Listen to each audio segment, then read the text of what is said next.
আসসালামু আলাইকুম। আজকে তৈরি করে দেখাবো দুটি ভিন্ন পদ্ধতিতে মজাদার চিকেন পিৎজা।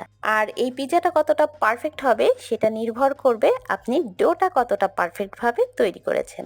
তাই আমি চেষ্টা করেছি একদম পারফেক্ট ভাবে এ টু জেড আপনাদেরকে দেখানো, যেন আপনারা বাসাতেই একটা পারফেক্ট পিৎজা তৈরি করে নিতে পারেন। পিৎজার ডোর জন্য আমি প্রথমে মেজারমেন্ট কাপে 2 কাপ ময়দা নিয়ে নিচ্ছি। লবণ দিয়ে দিচ্ছি 1 চা চামচ, চিনি 2 চা চামচ, ইস্ট 2 চা চামচ, গুঁড়া দুধ 2 টেবিল চামচ। এখন এই শুকনো উপকরণগুলো আমি হাত দিয়ে একটু মিশিয়ে নিচ্ছি। আর এরপরে দিয়ে দিচ্ছি রুম টেম্পারেচারে থাকা 2 টেবিল চামচ বাটার।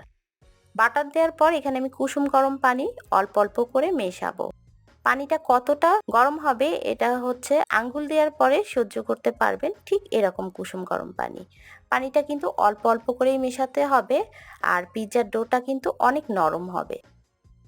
পিৎজার ডোটা তৈরি করা হয়ে গেছে। এখন উপরে আমি একটু বাটার লাগিয়ে দিলাম, আর এই বাটিটা একটা প্লেট দিয়ে আমি চুলার পাশে ঢেকে রাখবো 1 ঘন্টার জন্য।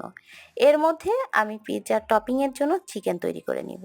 এখানে আমি 200 গ্রাম মুরগির মাংস নিয়েছি, আর দিয়ে দিচ্ছি 1 চা চামচ পেঁয়াজ বাটা, হাফ চা চামচ রসুন বাটা, হাফ চা চামচ আদা বাটা, লাল মরিচের গুঁড়া 1 চা চামচ, সাদা গোলমরিচের গুঁড়া 1/4 চা চামচ, ভিনেগার 1 চা চামচ, গরম মশলা হাফ চা চামচ। এই সব কিছু এখন ভালো মতো মিশিয়ে নিচ্ছি।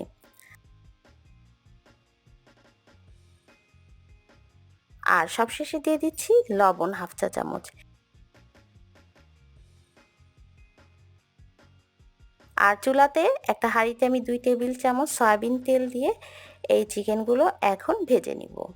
যেহেতু চিকেনগুলো ছোট টুকরা করে কাটা, তাই দেখা যাবে যে চুলার আঁচটা মিডিয়াম রেখে 8-10 মিনিট ভাজতে ভাজতেই চিকেনগুলো পুরোপুরি সিদ্ধ হয়ে যাবে।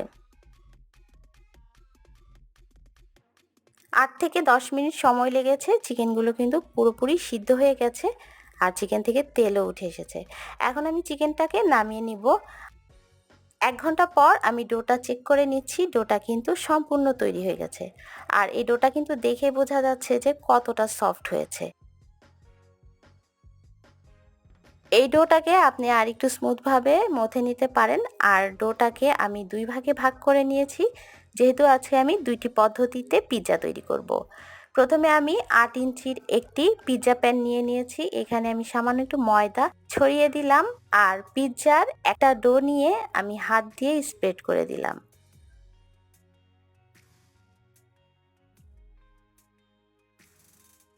একটা কাঁটা চামচ দিয়ে একটু ছিদ্র করে নিচ্ছি, এতে করে পিৎজাটা আর ফুলবে না।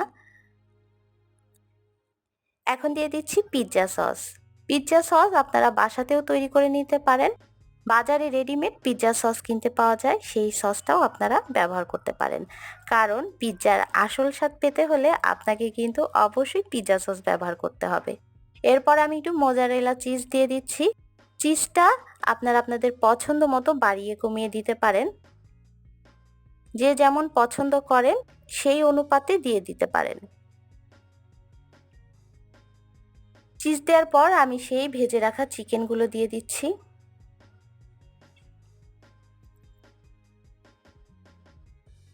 চিলি ফ্লেক্স দিয়ে দিচ্ছি উপর দিয়ে।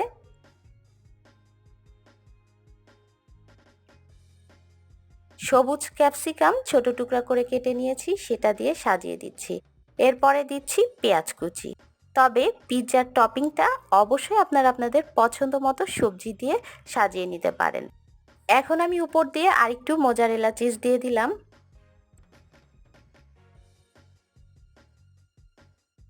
আর সবশেষে দিয়ে দিচ্ছি ব্ল্যাক অলিভ।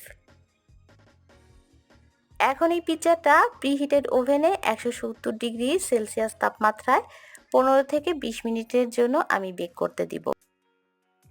আর অন্য আরেকটা পিৎজা, এটা আমি চুলাতে বেক করব, এই জন্য আমি ফ্রাই প্যান নিয়ে নিয়েছি। এখানেও আমি একটু ময়দা ছড়িয়ে দিলাম, আর এই ডোটাকেও আমি হাত দিয়ে স্প্রেড করে নিয়েছি।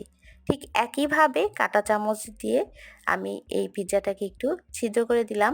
ঠিক আগের পদ্ধতিতেই আমি এই পিৎজাটাও সাজিয়ে নিব। আর চুলার পিৎজা বেক করব, এই ফ্রাই প্যানটা আমি এখন ঢাকনা দিয়ে ঢেকে দিব। ঢাকনার যে ছিদ্রটা ওটা টিস্যু দিয়ে বন্ধ করে দিতে হবে।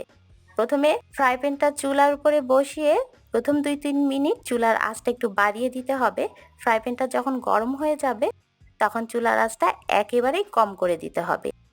তবে 15 মিনিট সময় লাগবে, এর মধ্যে কিন্তু চুলার পিৎজা হয়ে যায়। এর চেয়ে বেশি সময় রাখলে চুলার পিৎজাটা নিচে শক্ত হয়ে যাবে। আমি এভাবে 15 মিনিট পর চুলার পিৎজাটা নামিয়ে নিচ্ছি। নামিয়ে নেওয়ার আগে এটা একটু চেক করে নিলাম কাঠি দিয়ে। কাঠিটা কিন্তু ক্লিন বের হয়েছে। ওভেনের পিৎজাটা আমি একটু কেটে দেখাচ্ছি। অনেক সফট আর চিজি একটা পিৎজা। পিৎজাটা কিন্তু অনেক মজার হয়েছে, আর বাসাতে আপনারা ঠিক একইভাবে ট্রাই করবেন।